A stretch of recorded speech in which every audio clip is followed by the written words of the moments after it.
Online पर electronics products की best deal ढूंढ रहे हो तो उल्हासनगर शिवाजी चौक पर मिलेगी सबसे सस्ती डील सिर्फ महालक्ष्मी सेल्स पर।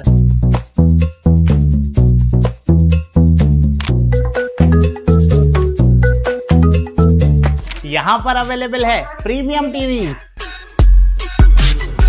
वॉशिंग मशीन,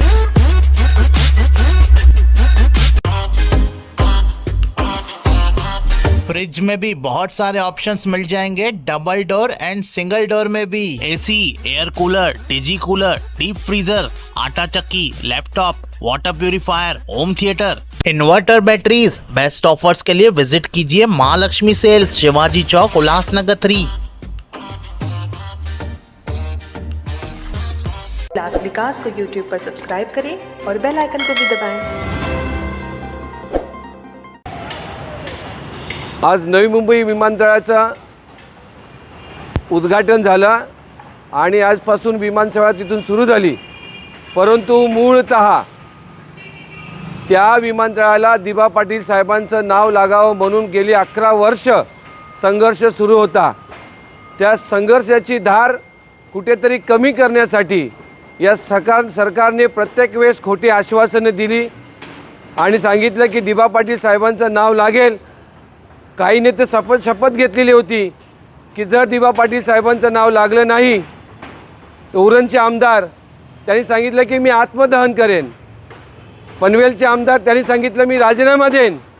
आज विमान उडान पण झालं, ना त्यांनी आत्मदहन केलं ना त्यांनी राजीनामा दिला।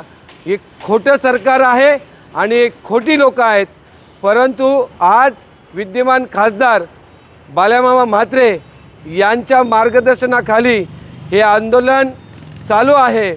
आज सर्व पूर्ण 5ही सागरी जिल्ह्यामध्ये या सरकारच्या खोट्या सरकारच्या विरोधात निदर्शने करण्यात आली, कारण आमच्या नेत्याचं नाव त्या भूमीमध्ये, ज्या भूमीमध्ये त्याचा जन्म झाला, ज्या लोकनेते दिबा पाटील साहेबांमुळे सर्वांना सिडकोकडून 12.5%चा मोबदला भेटला, कुल कायद्याचे जनक ओबीसी महामंडळाचा आयोग त्यांनी आणला, पुन्हा स्त्री भ्रूण हत्या जो कानून आहे तो पूर्ण भारतभर दिबा पाटलांमुळे लागू झाला।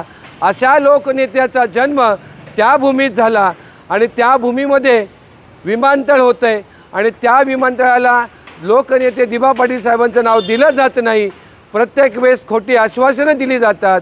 म्हणून या सरकारचा निषेध करण्यासाठी पूर्ण 5ही सागरी जिल्ह्यांमध्ये सर्व भूमिपुत्र एकत्र येऊन निषेध नोंदवत आहेत। महापालिका निवडणूक आहे, त्या निवडणूक परिणाम होणार 100%। आम्ही सर्व भूमिपुत्रांना आव्हान करतो की ज्या खोट्या सरकारने आज भूमिपुत्रांना फसवलेलं आहे, खोटी आश्वासनं दिलेली आहेत, दिबा पाटील साहेबांच्या नावाला हरकत घेत आहेत, फक्त बोलतात लावतो म्हणून। परंतु येणाऱ्या निवडणुकीमध्ये मी प्रत्येक भूमिपुत्राला आव्हान करतो की यांना मतदान करू नका।